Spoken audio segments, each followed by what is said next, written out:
beast in the cave.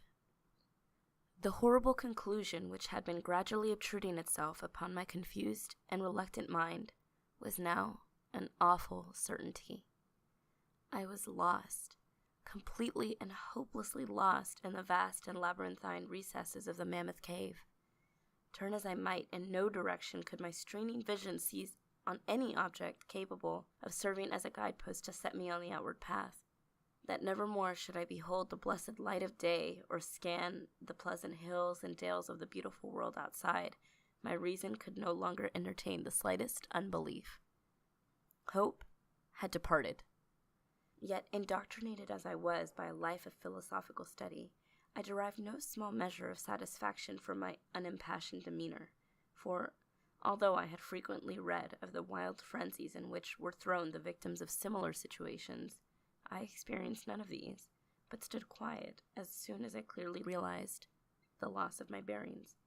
Nor did the thought that I had probably wandered beyond the utmost limits of an ordinary search cause me to abandon my composure even for a moment. If I must die, I reflected, then was this terrible yet majestic cavern as welcome a sepulchre as that which any churchyard might afford, a conception which carried with it more of a tranquillity than of despair. Starving would prove my ultimate fate. Of this I was certain. Some, I knew, had gone mad under circumstances such as these, but I felt that this end would not be mine.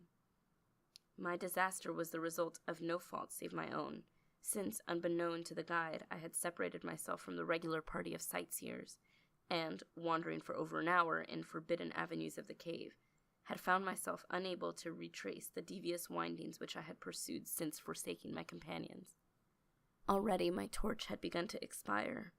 Soon I would be enveloped by the total and almost palpable blackness of the bowels of the earth. As I stood in the waning, unsteady light, I idly wondered over the exact circumstances of my coming end. I remembered the accounts which I had heard of the colony of consumptives, who, taking a residence in this gigantic grotto to find health from the apparently salubrious air of the underground world, with its steady, uniform temperature, pure air, and peaceful quiet, had found, instead, death in strange and ghastly form. I had seen them sad remains of their ill-made cottages as I passed them by with the party, and had wondered what unnatural influence a long sojourn in this immense and silent cavern would exert upon one as healthy and vigorous as I. Now, I grimly told myself, my opportunity for settling this point had arrived, provided that want of food should not bring me too speedy a departure from this life. As the last fitful rays of my torch faded into obscurity, I resolved to leave no stone unturned, no possible means of escape neglected. So, summoning all the powers possessed by my lungs, I set up a series of loud shoutings, in the vain hope of attracting the attention of the guide by my clamor. Yet, as I called, I believed in my heart that my cries were to no purpose, and that my voice, magnified and reflected by the numberless ramparts of the black maze about me, fell upon no ears save my own. All at once, however, my attention was fixed with a start as I fancied that I heard the sound of soft approaching steps on the rocky floor of the cavern. Was my deliverance about to be accomplished so soon? Had, then, all my horrible apprehensions been for naught, and was the guide, having marked my unwarranted absence from the party, following my course and seeking me out in this limestone labyrinth?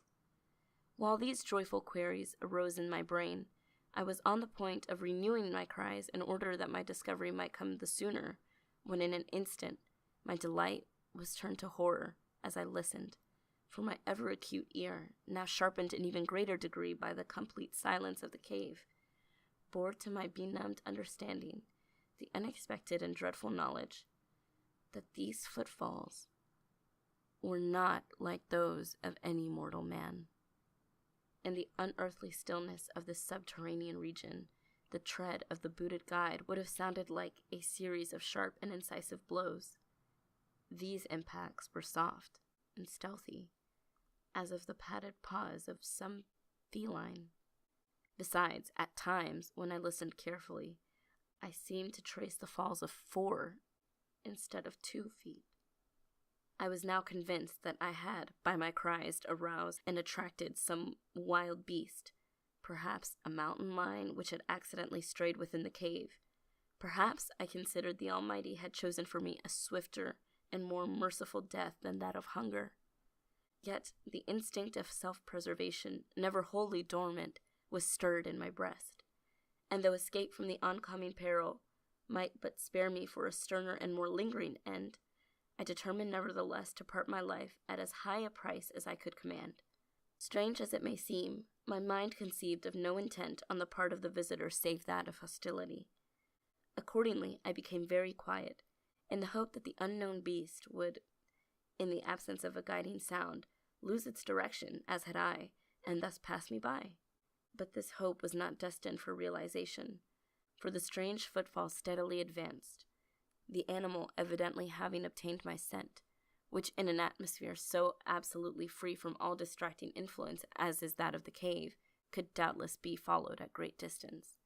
Seeing, therefore, that I must be armed for defense against an uncanny and unseen attack in the dark, I grouped about me the largest of the fragments of rock which were strewn upon all parts of the floor of the cavern in the vicinity, and grasping one in each hand for immediate use, awaited with resignation the inevitable result. Meanwhile, the hideous pattering of the paws drew near. Certainly, the conduct of this creature was exceedingly strange.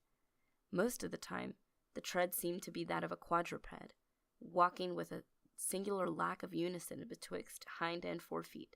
Yet, at brief and infrequent intervals, I fancied that but 2 feet were engaged in the process of locomotion. I wondered what species of animal was to confront me. It must, I thought, be some unfortunate beast who had paid for its curiosity to investigate one of the entrances of the fearful grotto, with lifelong confinement in its interminable recesses. It doubtless obtained as food the eyeless fish, bats, and rats of the cave, as well as some of the ordinary fish that are wafted in the ever freshet of Green River, which communicates in some occult manner with the waters of the cave. I occupied my terrible vigil with the grotesque conjectures of what alterations cave life might have wrought in the physical structure of the beast, remembering the awful appearances ascribed by local tradition to the consumptives who had died after long residence in the cavern. Then I remembered with a start that even should I succeed in killing my antagonist, I should never behold its form, as my torch had long since been extinct, and I was entirely unprovided with matches. The tension on my brain now became frightful. My disordered fancy conjured up hideous and fearsome shapes from the sinister darkness that surrounded me, and that actually seemed to press upon my body. Nearer, nearer, the dreadful footfalls approached. It seemed that I must give vent to a piercing scream, yet, had I been sufficiently irresolute to attempt such a thing, my voice could scarce have responded. I was petrified, rooted to the spot. I doubted if my right arm would allow me to hurl its missile at the oncoming thing when the crucial moment should arrive. Now, the steady pat, pat of the steps was close at hand, now very close. I could hear the labored breathing of the animal, and terror-struck as I was, I realized that it must have come from a considerable distance, and was correspondingly fatigued. Suddenly, the spell broke.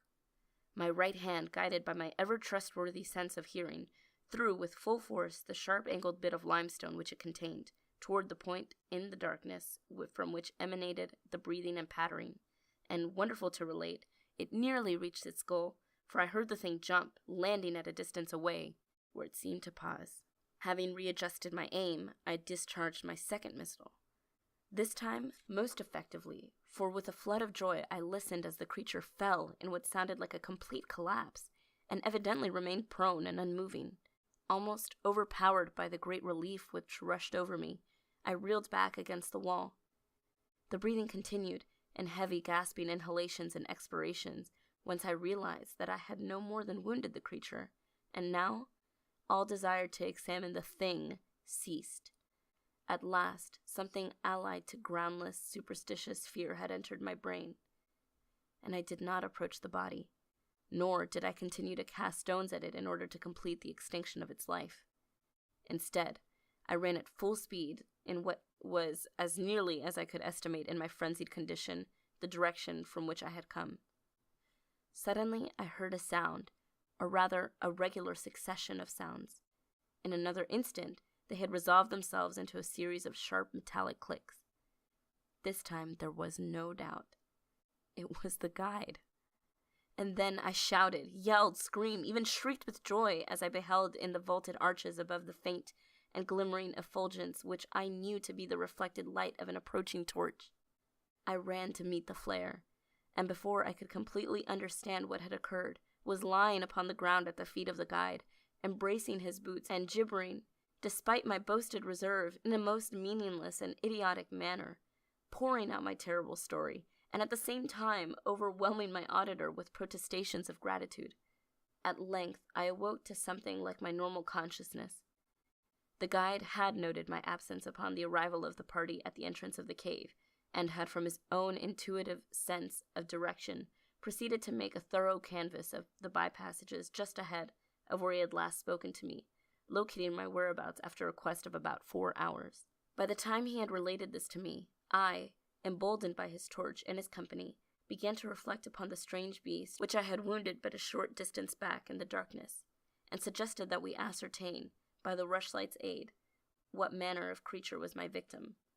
Accordingly, I retraced my steps, this time with a courage born of companionship, to the scene of my terrible experience.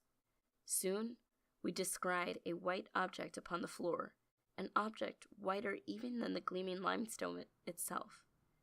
Cautiously advancing, we gave vent to a simultaneous ejaculation of wonderment, for of all the unnatural monsters either of us had in our lifetimes beheld, this was in surpassing degree the strangest. It appeared to be an anthropoid ape of large proportions, escaped perhaps from some itinerant menagerie. Its hair was snow white, a thing due no doubt to the bleaching action of a long existence within the inky confines of the cave. But it was also surprisingly thin, being indeed largely absent save on the head, where it was of such length and abundance that it fell over the shoulders in considerable profusion. The face was turned away from us, as the creature lay almost directly upon it. The inclination of the limbs was very singular, explaining, however, the alternation in their use which I had before noted, whereby the beast used sometimes all 4, and on other occasions but 2 for its progress. From the tips of the fingers or toes, long, nail-like claws extended. The hands or feet were not prehensile, a fact that I ascribed to that long residence in the cave, which, as I before mentioned, seemed evident from the all-pervading and almost unearthly whiteness so characteristic of the whole anatomy. No tail seemed to be present. The respiration had now grown very feeble, and the guide had drawn his pistol with the evident intent of dispatching the creature, when a sudden sound emitted by the latter caused the weapon to fall unused. The sound was of a nature difficult to describe.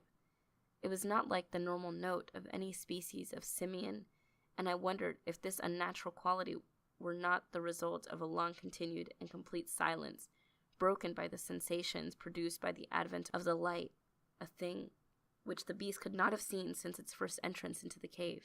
The sound, which I might feebly attempt to classify as a kind of deep-toned chattering, was faintly continued. All at once, a fleeting spasm of energy seemed to pass through the frame of the beast. The paws went through a convulsive motion, and the limbs contracted. With a jerk, the white body rolled over so that its face was turned in our direction. For a moment, I was so struck with horror at the eyes thus revealed that I noted nothing else. They were black.